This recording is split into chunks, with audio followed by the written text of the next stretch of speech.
I grew up believing in God, and knowing that there is a higher power, but I never felt very in tune with that. I didn't know what that really looked like or what that meant. At 21, at that point in my life, I was working many different jobs. I was in an unhealthy relationship at the time. I didn't have supportive friendships. I just felt very confused, bland, I felt like there was no meaning, no purpose to life. I had a spontaneous dark night of the soul. It was literally one moment to the next. There was no planning this. I was watching a movie with my mom and I just had a panic attack, and that kind of just woke me up. And then externally, everything started to shift in my life. I broke up with my partner at the time. We both were on very different pages. Frequencies, right, don't align anymore. I needed to be honest with myself. I really needed to face myself. And that's where I started to do shadow work. Spirituality, we think is like rainbows and butterflies and it's all fun and games. We need to face our shadows. We need to face our dark side. We all have it. Life is like a spiral. We're always coming back to deeper truths. She didn't find her awakening on a mountaintop or in a monastery. It arrived in the middle of a movie night with her mom. A panic attack cracked open a lifetime of questions she didn't even know she was avoiding. Yasmin Elzomor had floated between jobs, unhealthy relationships, and friendships that left her feeling unseen and unrooted. But everything shifted at 21 when a spontaneous, dark night of the soul shattered her numbness and forced her inward. What began as fear became the doorway to shadow work, somatic healing, and the discovery of her deeper truth. A decade later, Yasmin is a creative alchemist and an inner work mentor, helping others turn their pain into purpose and reclaim their sovereignty. In this episode, you'll hear how she transformed breakdown into breakthrough and how you can begin that journey as well. I'm your host, David Trotter. Welcome to the Awaken Magazine podcast. Yasmin, it's great to see you today. Welcome to the show. David, thank you so much for having me on. I'm super stoked to connect with you and your audience. Yeah, I want to hear about this spontaneous spiritual awakening that you share about at the age of 21. I'm curious though, even before that, did you grow up with some sort of faith experience or spirituality in some way, or did that really come at 21? Yeah. So what a journey that was for me, because I didn't, my parents were not, they weren't super religious or spiritual or any of that. I grew up believing in God, and knowing that there is a higher power. But I never felt very in tune with that. I didn't know what that really looked like or what that meant, aside from what my family would tell me. I grew up, my dad's Muslim, my mom's Catholic. So I grew up in multicultural household, so there was a lot going on. But I never really resonated with anything. I never really resonated with religion. And at 21, at that point in my life, I was working many different jobs. I was in an unhealthy relationship at the time. I didn't have supportive friendships. I just felt very confused, bland. I felt like there was no meaning, no purpose to life. And I had a spontaneous dark night of the soul. It was literally one moment to the next. There was no planning this. I was watching a movie with my mom and I just had a panic attack, and that kind of just woke me up. And, from that point on, it was an internal wake up call where I realized I needed to really face myself and face the truth of where I was going and what I wanted to do with my life. And it wasn't easy because at 21, I just wanted to hang out with my friends. I didn't really want to do anything else except for, go out for a drink or just have sleepovers with my friends and party and stuff. So did you know you were having a panic? Did you know you were having a panic attack?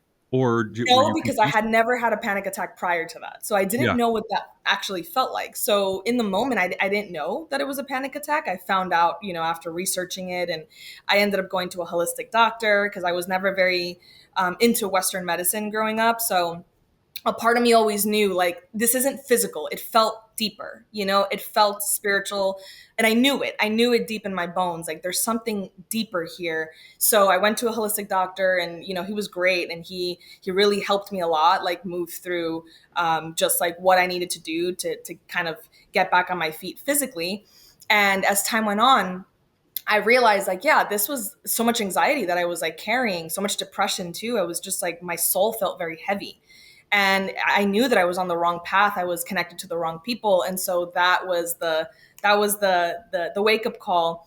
And for me, usually a lot of people say that their awakenings happen because the death of someone, or they lose their job, or something external happens, and then internally they go through that shift. For me, it was the other way around. It was internal first, which was really confusing, and then externally everything started to shift in my life. So I broke up with my partner at the time. We both were on very different pages. We wanted different things, and I realized, like, you outgrow the relationship because frequencies, right, don't align anymore. And so I was like, okay, well, it is what it is. The relationship lasted for the time that it did, and so I needed to face the truth, and move on. But I think the thing that I realized of all of this was I needed to be honest with myself. I really needed to face myself. And that's where I started to do shadow work. I started to get into the nitty gritty, right? Like, of the not so fun part of spirituality, because spirituality we think is like rainbows and butterflies and it's all fun and games.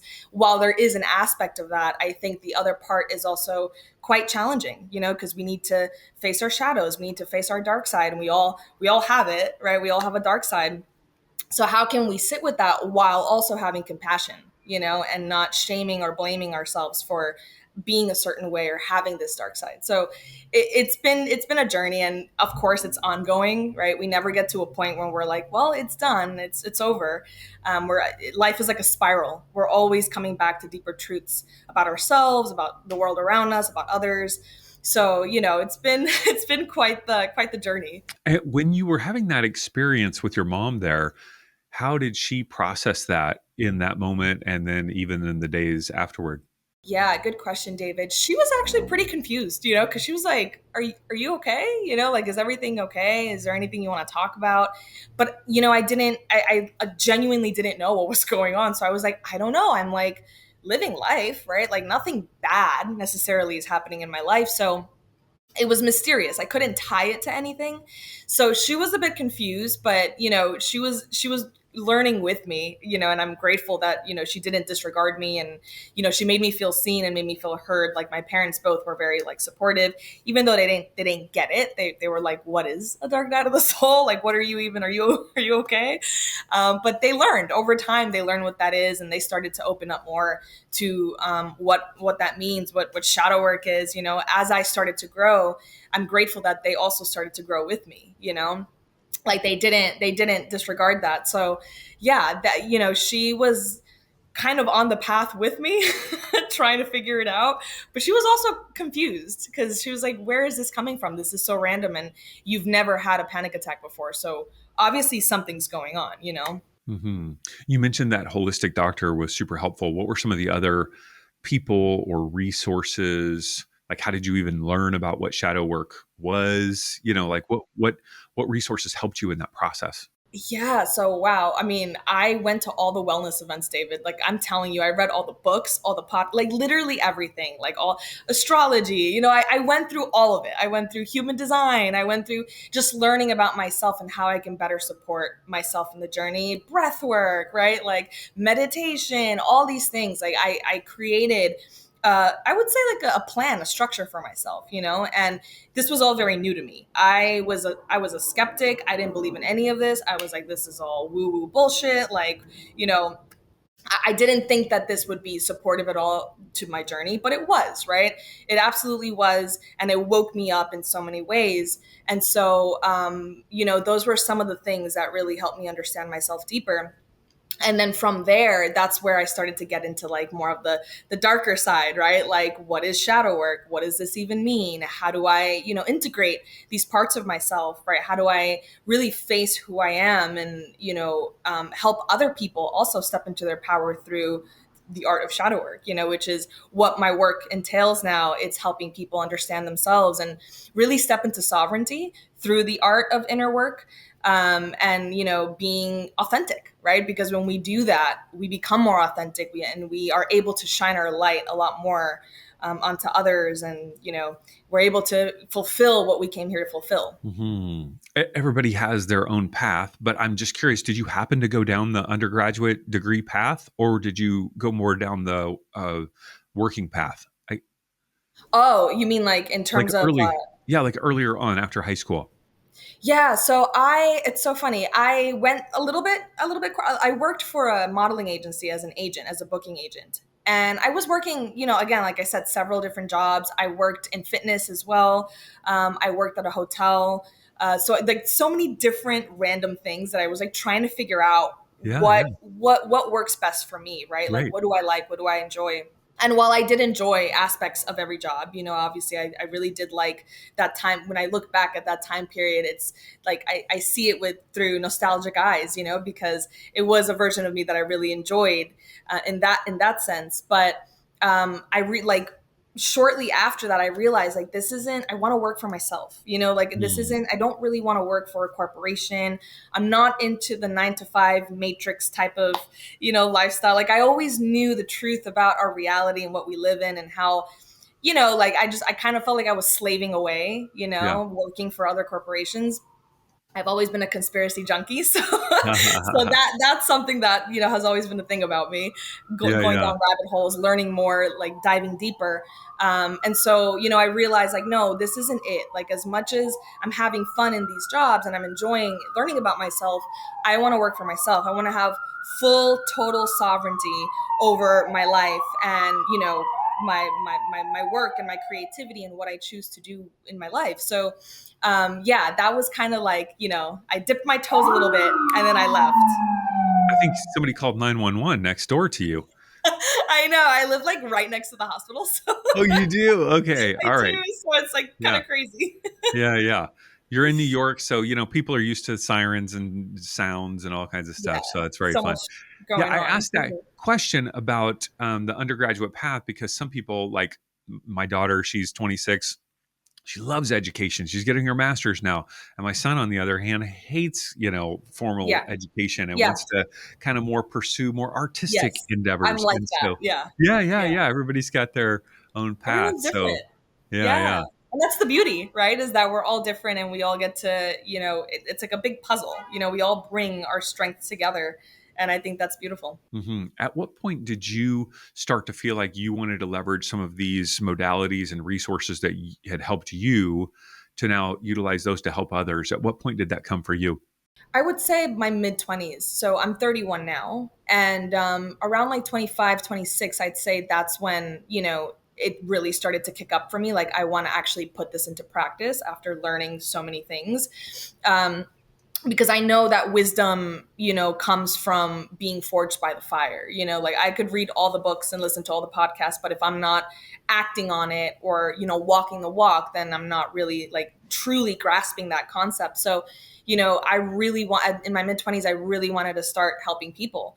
And around that time is when I had my breakup, and that was a major catalyst for me too, because love has always been a part of my life that has felt a little bit difficult, and I've learned a lot and grown a lot through love.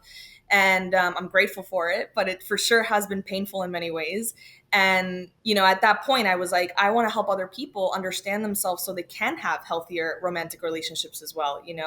And how else do we have healthy relationships with others if we don't truly know ourselves, right? If we don't know what we're bringing into the connection, then we can't really show up in the best way for the other person. So that was a big part. hmm I think it's fascinating the different paths or challenges or issues that we end up feeling called to help others with that Yeah.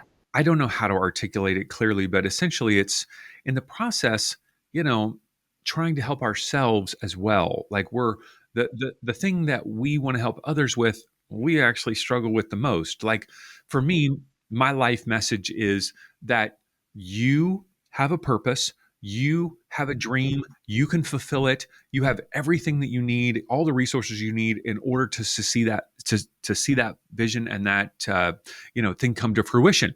Well, that's because I feel like I lack purpose. It's because I feel like I don't have the resources I need. It's because I feel like people, right?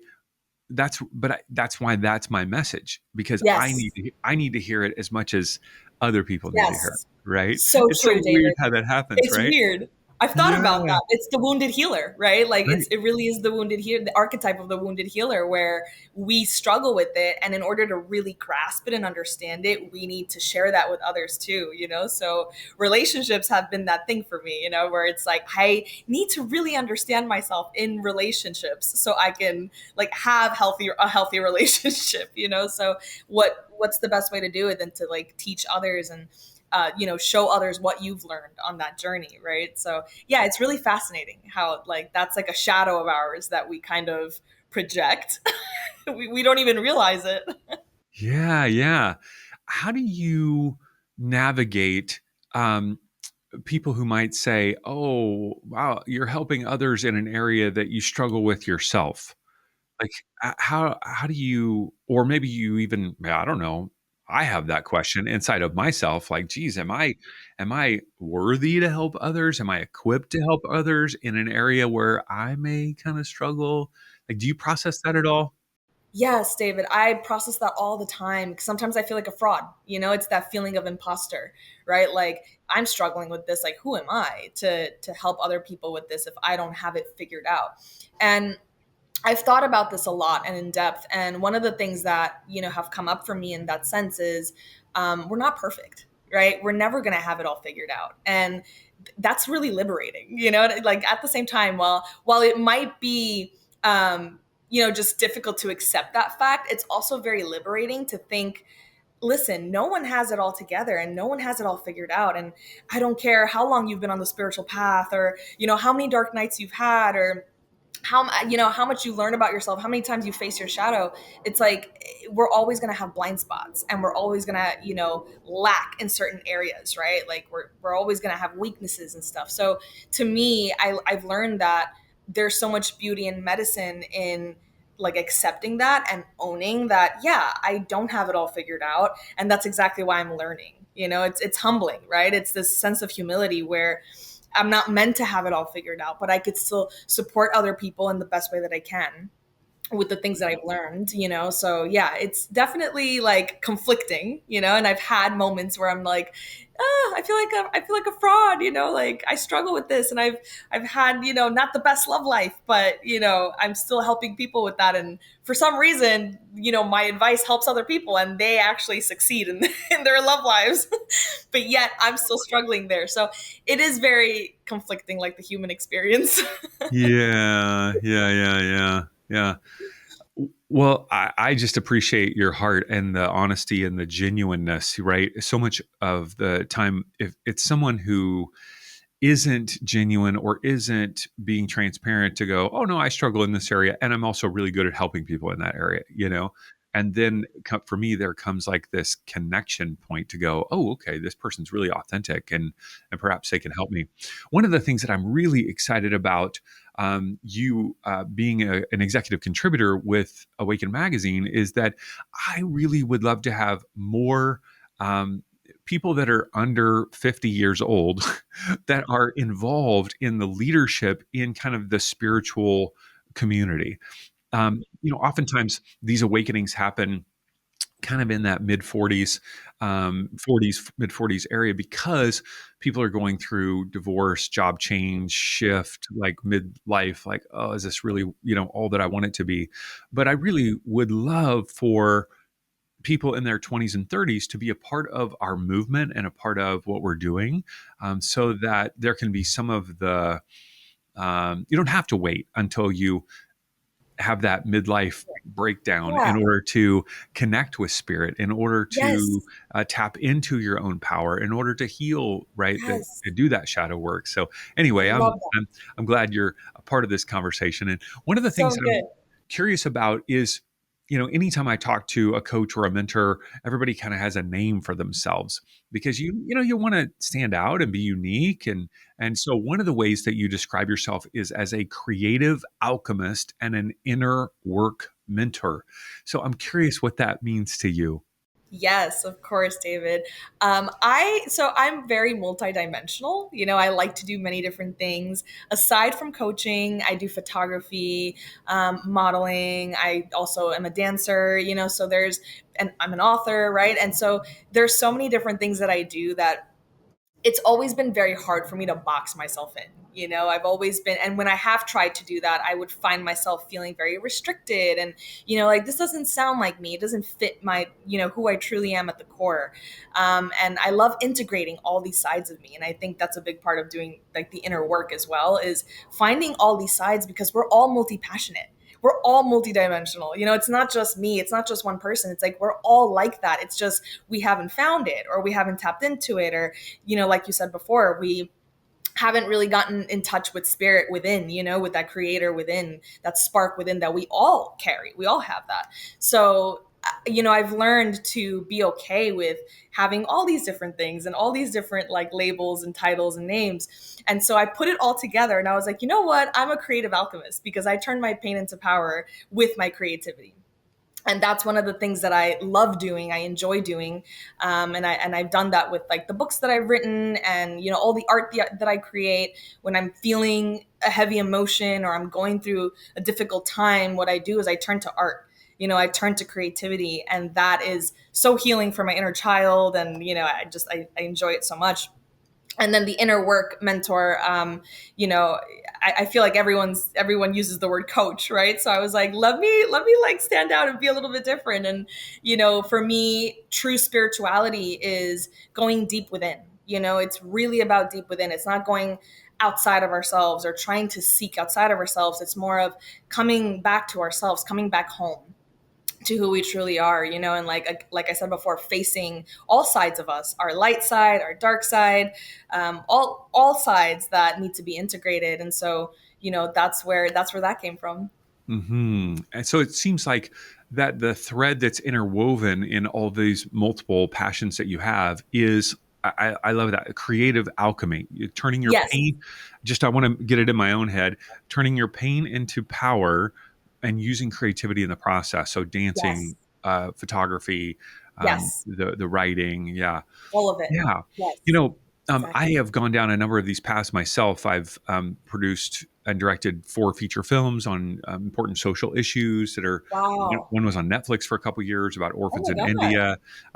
They were all Yes, on Amazon. David. I've published a dozen books myself Wow. and worked with. I've not been a dancer, but I was a photographer for 8 years. I all through high school and Wow. college. This was back in the darkroom days. I spent a lot of hours and Oh, hours in the darkroom, and I actually oh worked man. for a newspaper in Northern California as a sports photographer when I was in high school. My Oh my dream was to God. be a Sports Illustrated photographer. That was my dream. I've won multiple awards for my sports photography, like when I was 18. But Wow. Look at you. I love that. so I say that because I relate to all these multiple passions. Yes. And one of the things that people will oftentimes would ask me on that journey is, well, who are you? What do you do? Or, oh, you're a Yeah. photographer. Oh, no, you're a filmmaker. Oh, no, you're an author. It's like, no, I'm not any of those things. I just Yeah. utilize these mediums. For Yes. me, I'm a Yes. communicator. So I want to Yes. communicate about important issues. That's what Yes. drives me. So it's Yes. not just creative expression, but it's I've got a message around a particular issue. I want to draw it to people's attention. What happens to be the most helpful platform on which to do it? For me, like in this season, it's I'm creating a digital magazine in order to amplify the voices of conscious leaders, healers, and coaches in order to Yes. awaken the world to love. And So good. so I'm using lots of different modalities. So I see you doing that with all these different modalities, right? And you're kind of going, how do I express my creativity? How do I get my message out? Yeah. I love it. I think it's Thank super you, David. powerful. Thank you. I always say that, the goal and the mission with all the things that I do, whether it's coaching, whether it's photography, whether it's modeling or dancing, it's to help people come back to their power and to remind them of their power, and to inspire others to really live their best life, inside and out, and be more authentic, and integrate all these sides of themselves. So, no matter how I do it, my message is always the same and stays the same. It's I want to help people step into their power. That to me is like the ultimate goal. And yeah, I love the mediums that I've chosen, to share my message. But I love what you said before. I'm none of these things. I don't label myself as certain things. It's more of like I'm just here to help people step into their power, and I'm using different things, different tools to help them get there and help myself get there. hmm hmm I mean, my guess is, I don't know if you've had this. If you haven't, I'd be surprised, but have someone who's older say, you kind of need to pick one thing, or you need to pick two things. You kind of need to settle down. You need to just like focus on something. Have you heard that before? I have. I've heard that Okay. before. Thankfully, not necessarily from like my parents. Like they've Yeah. always been pretty supportive of like all my craziness, and they're like, yeah, she's an artist, let her be. So, thankfully I didn't get that from them, but I've gotten it from like other family members, and like friends and just people that I've spoken to, that they're like, yeah, you should focus in on like two things and like really, or one thing and hone in on this one thing. And I always say I tried that and it doesn't work for me. It's just not who I am. I'm just not built that way. That might work for someone else, and I'm not disregarding that could work for other people. But for me personally, it just doesn't work that way. Like I need to be doing many different things, and I love to be immersed in many different projects and, all my creative pursuits. So, that makes me happy and that brings me joy. And I'm glad that I've learned that about myself, so I don't allow myself to be influenced by the voices of someone else that, doesn't resonate. Hmm. It's interesting. I'm 52, and I look back and I think I will compare myself sometimes to peers who are excelling in a particular area. Let's just say they're excelling in filmmaking or they're excelling in business, and they have focused on that area since they were 22, right out of college. And so for the last 30 years, they have invested in that one area. And I'm like, dang, if I would have just focused on one area for 30 years, I'd have way more money in the bank, or I'd have way more, to show for myself in terms of whatever. But what's interesting is I see this tapestry of all of these things that I've experienced, and I am bringing all of that together in everything that I do. All of the photography. I was a pastor for 10 years, leading congregations in Southern California.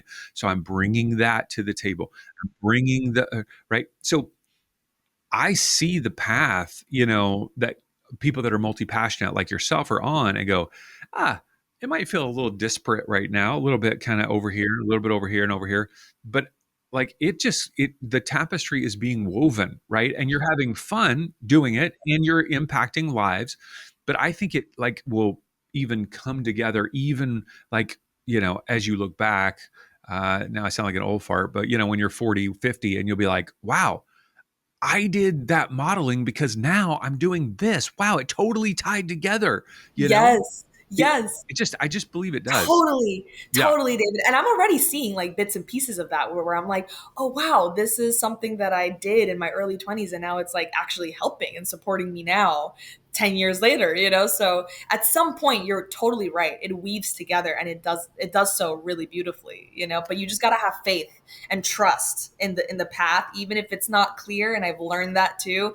It's like you don't know it all, and you're not gonna necessarily see it right now, but over time you'll see it. And it's normal to compare ourselves, of course, like we're human. Like there's always gonna be someone who's doing better, someone who has more money, someone who's like more attractive, like all these things. But at the end of the day, no one's you, and that is your ultimate power.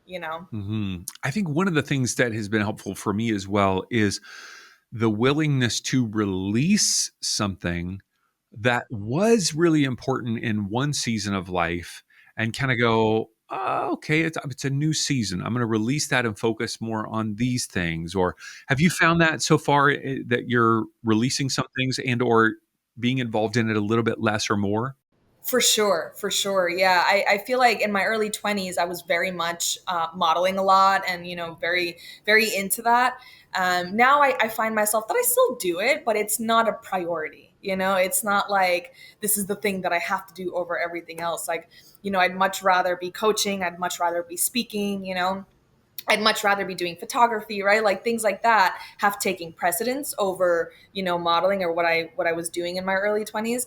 And there's a grief that comes with that, right? Because you've identified so much with it that you're like, oh, I don't do that anymore and I miss it, but I also don't feel like I need to prioritize it at this moment because there's so many other things on my plate that I need to prioritize, right? So, yeah, it's definitely tough, but I've had to do that. I've had to do that. And sometimes you can put it away and come back to it later on, when it feels right or when there's more resonance with that thing. But yeah, it's tough. Hmm. I've had to put my modeling career on the back burner as well. So I'm sad about that. I'm kidding. So I want to hear about the people who are drawn to your work as a mentor or as a coach. Who are those people that you find are coming to you, like, oh, this is kind of the individual that comes in and works with me? And what are the presenting challenges or problems? They may not be the real challenging challenges or problems, but kind of the things that they're talking about on the surface. Yes, totally. So, the people that come to me, I find are people who are ready to do shadow work. They're like ready. They're past like the spiritual fluff, right? And like all the fun, easy spiritual side of things. And now they're like, I want more truth. I'm seeking more truth. I want more authenticity. I want to live life on my terms. So it's people that are ready to be more sovereign. And I love that, because like that's how I want to live my life and that's how I want to walk the walk. And so people that come to me are usually at that point in life where they're like, yeah, I'm bored. I'm bored of the life that I'm living. It doesn't feel in integrity with who I am and how I want to continue walking the path. And so I'm ready to dive in.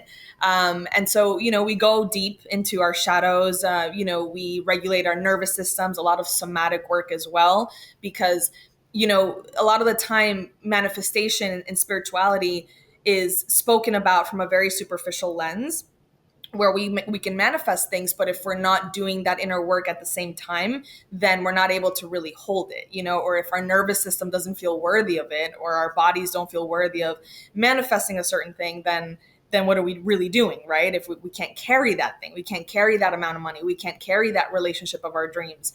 So we tend to dive into like the deeper stuff, right? Where we're like, we already have a good foundation of what these people want, what they're looking for. But then we go a little bit deeper into, all right, what's holding us back? Subconsciously, what are the things that we are fearing? Are we fearing power, success?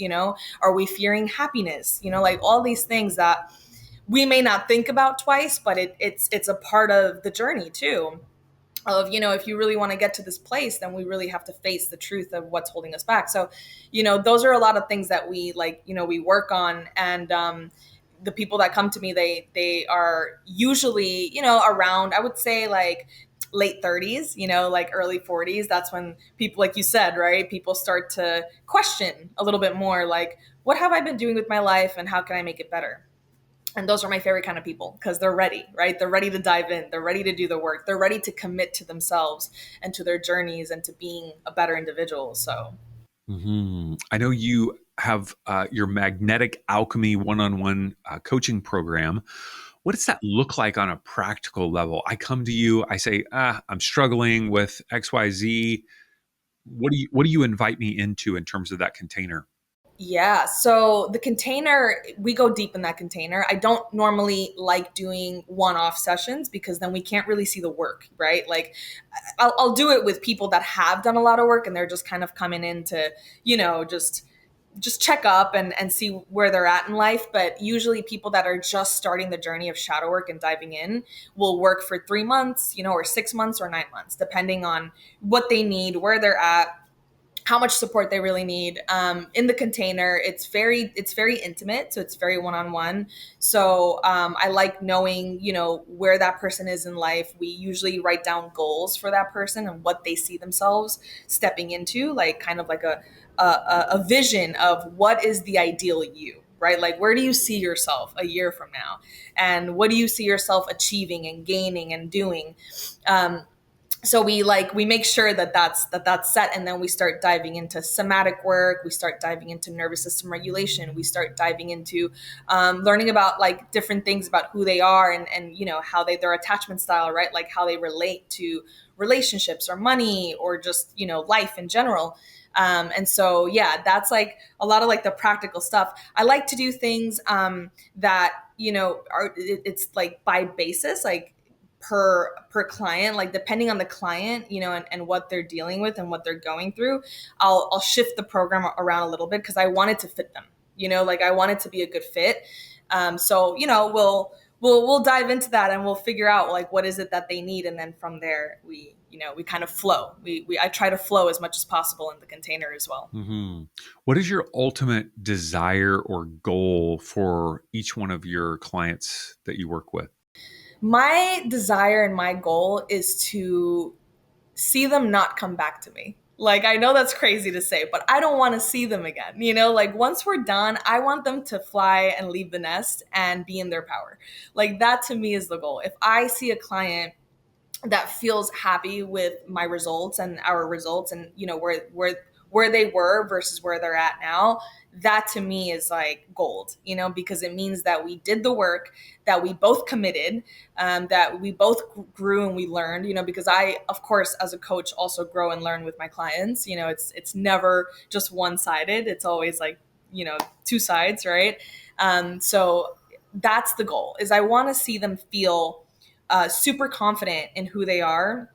And I want them to leave the nest, once we're done working together, whether it's 3 months, 6 months, 9 months, more than that. Like, at that point, I want them to feel like I am really confident in who I am, and I'm ready, and I'm achieving the things that I want to achieve. I've gotten to that point. I'm in my dream relationship, or, I got my dream job, or I'm finally making X amount of money, or whatever the case is, right? Like, that's what makes me happiest. You've written a couple of books, Yes. and I want to talk about each one of them. But the first one is It's Okay to Feel, which was a children's Yes. book that you published in English and Spanish. Is that right? Yes. Yes. It's Right. bilingual, Yeah. and Is it's the book has both English and Spanish in one book? yes, it's in one book. It's English Okay, and Spanish in one book. great. And this was like a passion project because as a kid, I was very sensitive. I was very, very sensitive. I felt everything. I'm still very sensitive, but growing up, it was hard because people didn't really understand my level of sensitivity. So it was hard for me to feel things and like share them with people, because it's like, oh, you're why you're being so weak and such a baby, right? But that's just the core of who I am, right? And so it used to bother me, and then once I wrote this book, I feel like I integrated that part of myself. Like, I integrated the shadow of feeling like, oh, vulnerability is a weakness, and instead I've turned it into a strength and a superpower. And so the book is basically about my two nieces are in them, actually. Like, these are my That's two great. nieces. They were the characters for the book, and it basically is about how one of the main characters falls and she hurts herself, and she's crying and she's feeling emotion, and she doesn't want to cry because she feels like she's going to be weak if she cries. So her sister is the one that helps her and tells her, "You're not weak for crying. Like, it's okay to feel. It's okay to feel anger, sadness, like all the emotions." And in one of the pages, the character, goes through all those big emotions, so you could see all the faces. Wonderful. And yeah, it was a passion project, and I feel like it was very scary putting it out, because this was my first book that I published. But I knew that I had to do it. I knew that it was like part of like my healing work. Of it's not even about for people, but it was more for me, like healing and integrating this part of myself that I felt that I would kind of shun or disregard. My sensitive side. So Mhm. How did you find the illustrator that you worked with for the book? So it was a small team. I don't remember. I think I was Googling. I was crazy Googling, like, Yeah. like teams, illustrators. And I found like a small startup team, and, we clicked, and it was just like, I felt like love at first sight, and we were like, yes, let's do this. And it was a 9-month project. I felt like I was Wow. pregnant. It's crazy. It was 9 months. It took 9 months, and they did a great job. Excellent. They really like nailed it with the characters. Like, the characters look like my nieces. It was amazing how they how they did that. And so yeah, it happened, and I was so afraid, but also really proud that I did it. That I kept my word, because I always wanted to write a book, but I kept putting it off, and I was like imposter syndrome, right? Like, who's gonna read it? Like, who am I to do this? But I was like, you know what? It's happening. I'm gonna do it, and it did. That's so wonderful. Of course, we'll link to the book, which is available on Amazon. Yeah. I'm also curious about your newest book. It's just recently released, a book of Yes. poetry. More Yes. creative alchemy is flowing through Yasmin.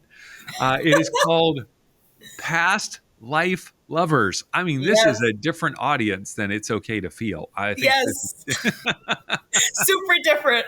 So I like literally said that the other day to a friend. I was like, this is a very different audience. yeah.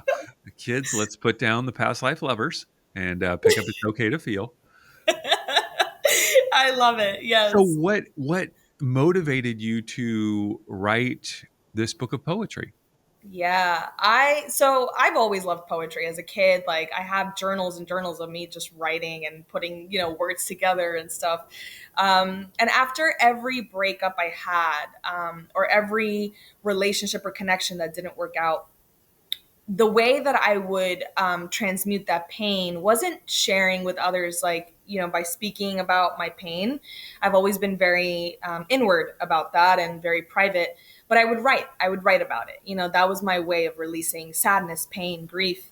So I would write in my journals, like after all my breakups, like how I felt, like all the anger and all the the resentment and the sadness and even the joy, right? Like the happy moments that I experienced with these people. Because of course, like everything, every relationship we have is such a mirror to who we are. And also, just like we have difficult moments with them, we also have beautiful moments that are worth celebrating. So this book, like I said before, love has always been an area of my life that has felt a little bit more challenging, right?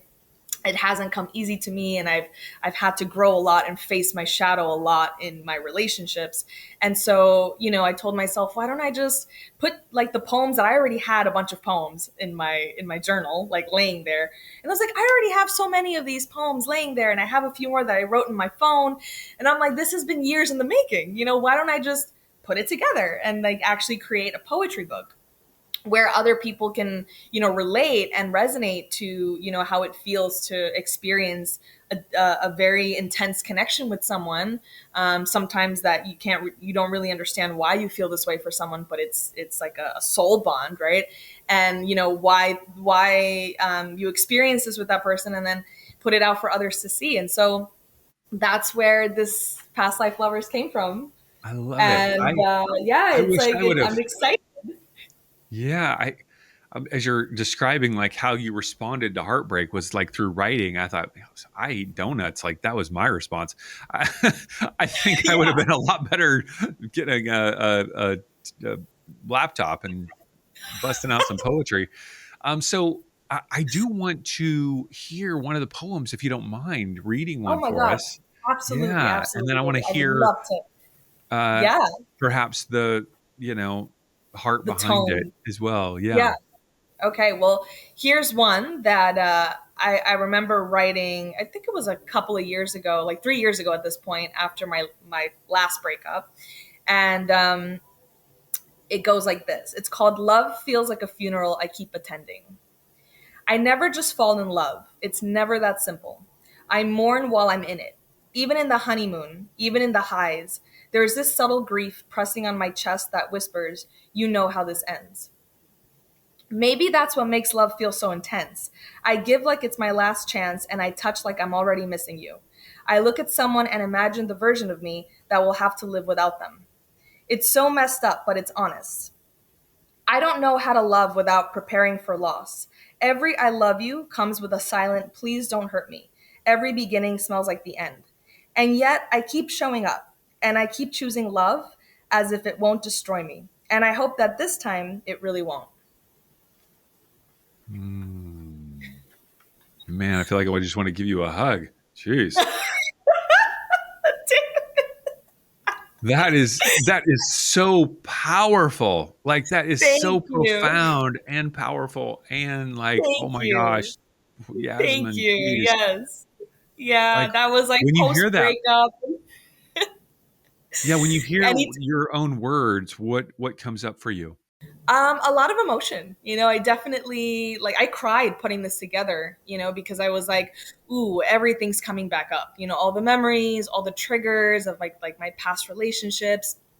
And these have all been people in my life that I felt were past life lovers, right? Like I felt like we had strong connection in a past life, or something feels like, this doesn't feel like it's from this lifetime. It feels deeper.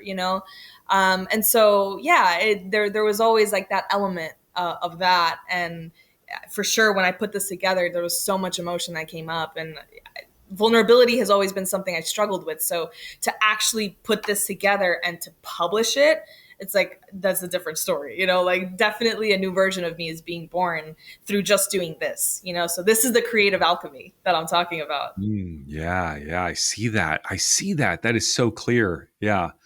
Thank Have you, David. any of these individuals read your poetry to your knowledge that you were uh connected?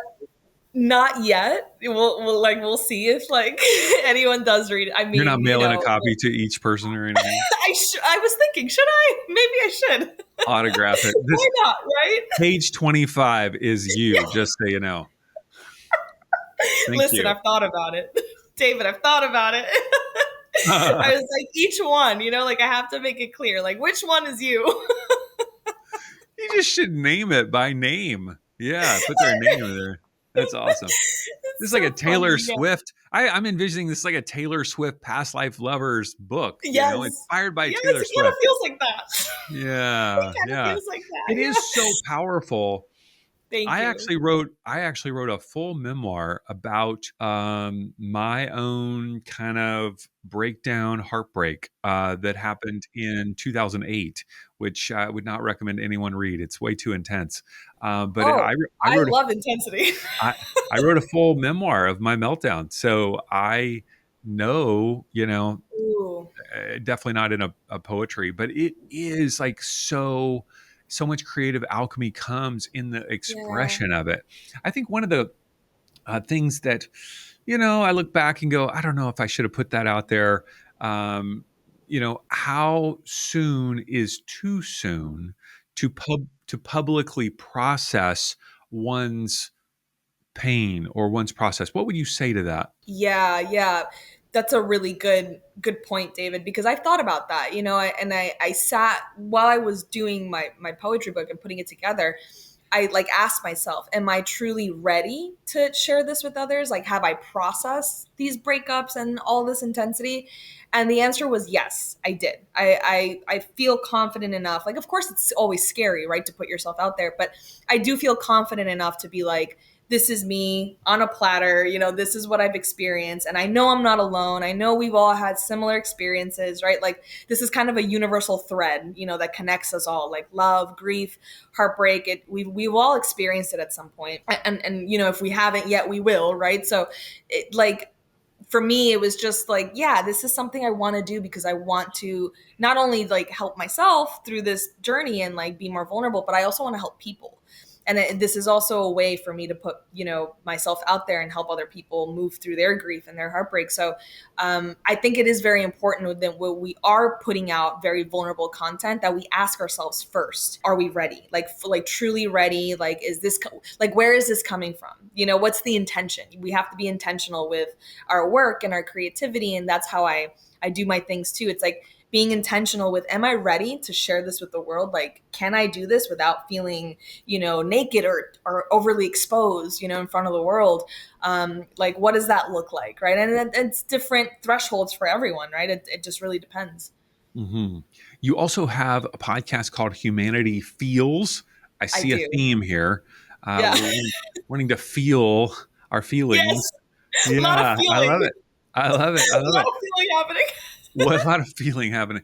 What is the vision of the show? I know you interview guests, but Yes. tell us all about it. Yes, yes. I definitely have to have you on the show, David. We'll talk about that. But I'll have to basically, choose which feeling I want to express. exactly. We got to talk about that. But I started my podcast in 2020, actually, at the end of 2020, because I felt like obviously it was a crazy time and we were all like very depressed and going through it. So, one of the thoughts that I had was, I want to create a community where other people can connect and feel seen and feel heard, especially as we're moving through this very challenging time. And so my podcast basically is just a space where we can talk about relationships, spirituality, personal development, like all the things that, really make us human, right? All the messy, like, emotions that we experience. I talk a lot about shadow work on there, of course.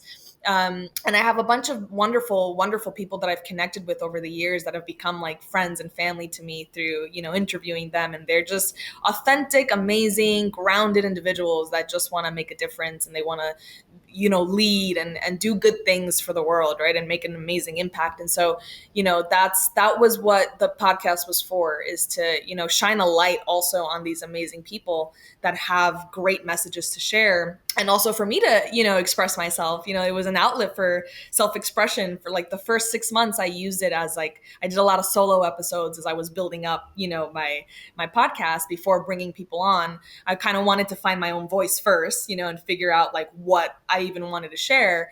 And that's how that happened. And then over time, people started to come on, and I started to connect with people, and I grew. And yeah, it's been years now that I've been doing it and putting out episodes, and I love it. Wonderful. Humanity Feels, available on Spotify, Apple Podcast, all the platforms, of course. Yes. What Yes. is the best place for people to reach out for booking a coaching session with you and following your work? Of course. So you can find me on yasminelzomor.com. That's, you can coach with me, we can chat, we can talk. On Instagram, it's Yasmin Elzomor. And if anyone wants to do photography also, I'll put it out there. It's visualswithyasmin.com. And yeah, that's where you can find me. Wonderful. We will connect all of those wonderful websites and social media accounts on our show notes. And so, Yasmin, it's great to be with you. Love your energy, love your Thank passion, love you. your desire to not only alchemize your own challenges, but also help others do that in the process. And the thing that stands out to me in our conversation is that because of the energy and vitality and vision that you are putting out in the world, I assume that you're attracting people just like that to come alongside you and partner with you. But I just Yes. see that happening more and more because of the vitality that you're putting out into the world. And so I join with you in speaking that into existence. Aw, David, so sweet. Thank you so much. Like I love meeting people like you because it's soul tribe, like that's how it feels. It feels like soul tribe. It's people that see you, like, we understand each other, and it's like we don't need words to understand each other, we just do. It's like there's deep resonance, so I'm really grateful. Thank you again for having me on, and what a wonderful conversation. I also loved learning about you and all the amazing things that you've done. Like, what an inspiration. I love it. I love it. It's so good. Thank you so much.